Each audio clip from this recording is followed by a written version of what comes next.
Qui est le plus fort entre Bruce Lee et Mohamed Ali? C'est une question que sans doute des millions, voire peut-être même des milliards de fans se sont posés comme question. Deux personnages charismatiques, deux légendes qui ont bouleversé le monde dans leur discipline.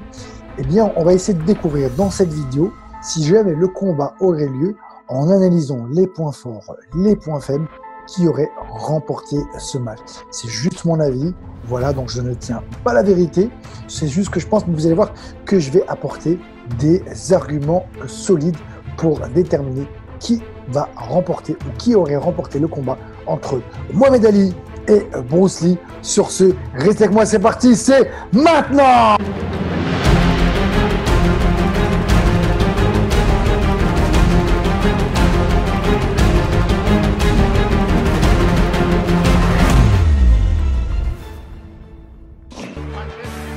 Mais juste avant de commencer, on va présenter ces deux personnages historiques, emblématiques et charismatiques.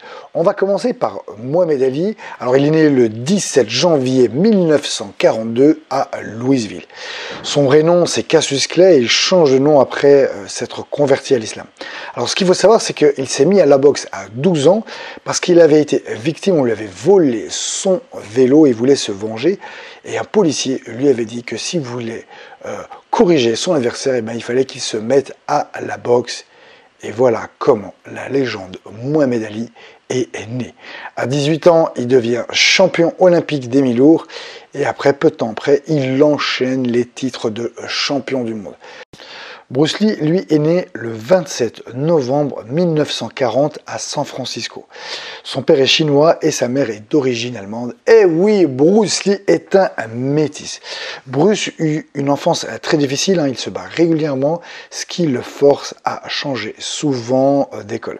Alors lui aussi, c'est à l'âge de 13 ans que Bruce apprend le Wing Chun, dans la célèbre école de Ip Man. D'ailleurs, il y a le 4 qui est sorti et je vous conseille de le voir. Il est vraiment super bien. Pour moi, c'est le meilleur Ip Man. Alors, ensuite, il retourne vivre aux États-Unis pour fuir les mauvaises fréquentations des gangs.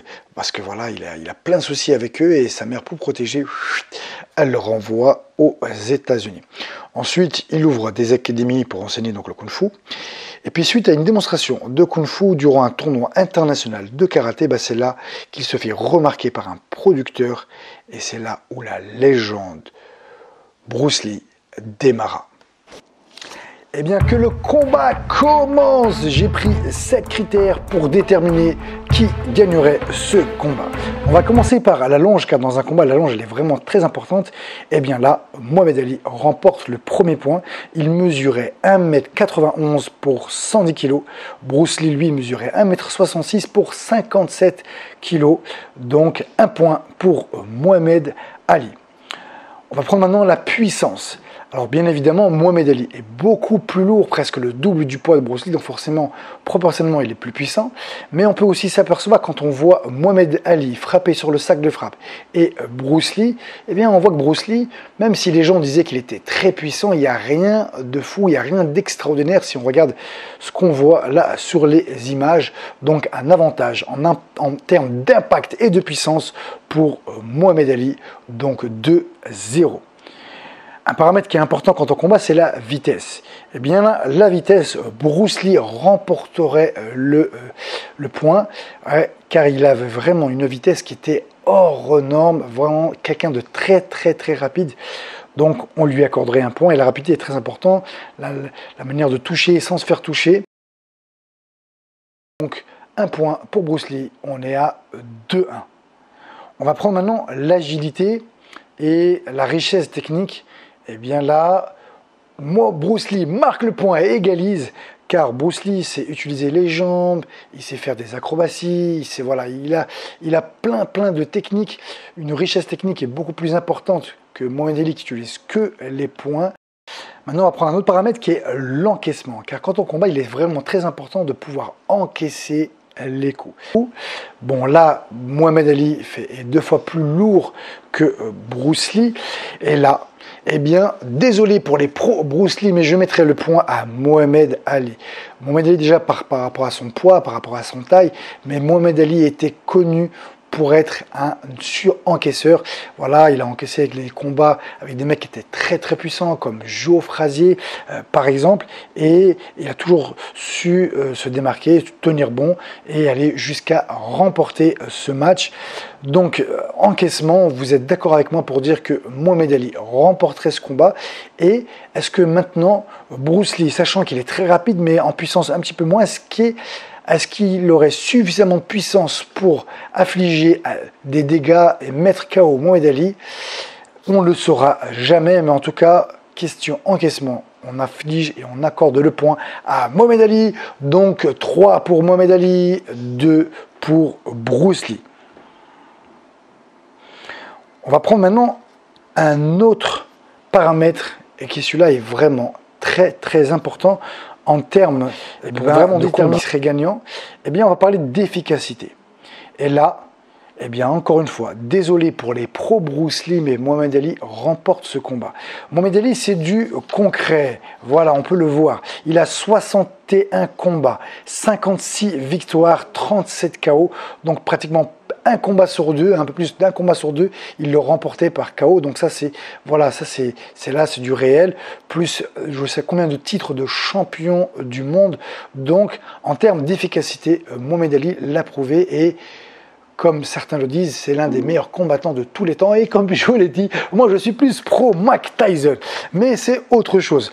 En termes maintenant de Bruce Lee, c'est une légende. Ok, il a révolutionné avec le Jeet Kune Do. Il avait une vitesse, une vision du combat qui était vraiment à son époque en avance. C'est pour ça qu'on dit que c'est un visionnaire, il était hors norme. Hein. Mais en termes d'efficacité, est-ce qu'on peut vraiment savoir si Bruce Lee est efficace? Il a combattu contre un maître chinois parce que la mafia chinoise avait mis une grosse pression à Bruce Lee pour qu'il arrête d'enseigner le kung-fu. Et ben, il a fait un combat pour sauver son honneur et en gros, s'il gagnait, il avait le droit de continuer à enseigner.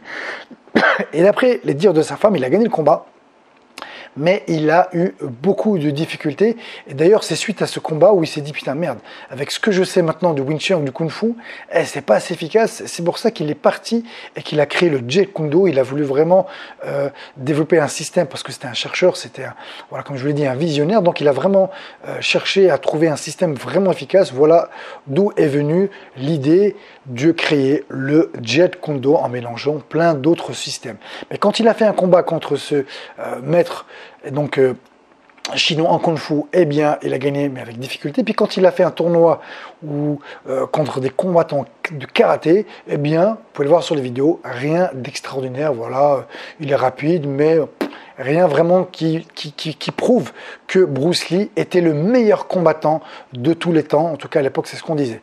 Il faut aussi se remettre un petit peu dans le contexte. À l'époque, quand Bruce Lee est arrivé, il arrive avec les arts martiaux qui n'étaient pas trop connus, que ça s'appelle le karaté. Il vient avec un nouveau système qui est le kung fu, avec après avec les films d'action. Et à l'époque, on pensait que les arts martiaux, eh ben, celui qui faisait les arts martiaux serait efficace dans la rue. Depuis que le MMA est venu, eh ben, ça a remis un petit peu, ça a cassé un petit peu tous ces mythes et qui a remis en question en fait l'efficacité des arts martiaux dans une situation réelle. Donc, si on doit accorder ce point, on l'accorde à Mohamed Ali. Donc, on est à 4-2. Eh bien, voilà, j'avais dit un 7e point. Après, c'est au niveau du réalisme.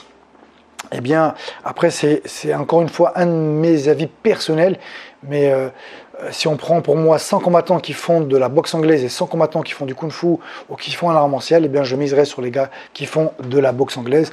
Alors, bien évidemment, peut-être que je suis influencé parce que je suis boxeur, peut-être, mais en tout cas, je peux vous le garantir, et on l'a vu avec le MMA, que ceux qui font de la boxe anglaise ou de la boxe ont quand même un plus grand avantage que ceux qui font des arts martiaux. Donc, en termes de réalisme, pour moi, Mohamed Ali l'emporte, donc on est à 5-2. Eh bien, le grand vainqueur, si jamais il devait y avoir un combat, eh bien, c'est Mohamed Ali. Et là, j'entends tous les personnes, les pro Bruce Lee, tu dis n'importe quoi, tu connais rien, Bruce Lee, il était trop fort, il utilisait les jambes, nanana, vous pouvez raconter tout ce que vous voulez, en tout cas avec tous les éléments, et c'est mon avis à moi, je mise mais à 200% sur Mohamed Ali.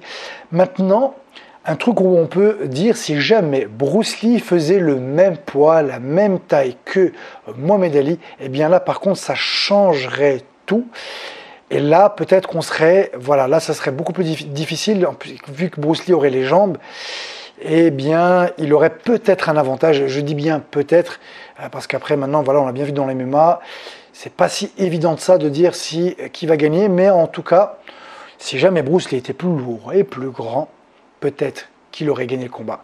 Mais si jamais ils auraient fait le combat tel quel, Mohamed Ali aurait gagné le combat à 100% pour moi. Et bien comme d'habitude, j'espère que cette vidéo vous a plu. Eh bien dites-le moi dans les commentaires, quelle autre analyse vous voudriez que j'apporte. Sur ce, restez connectés et à bientôt. Ish!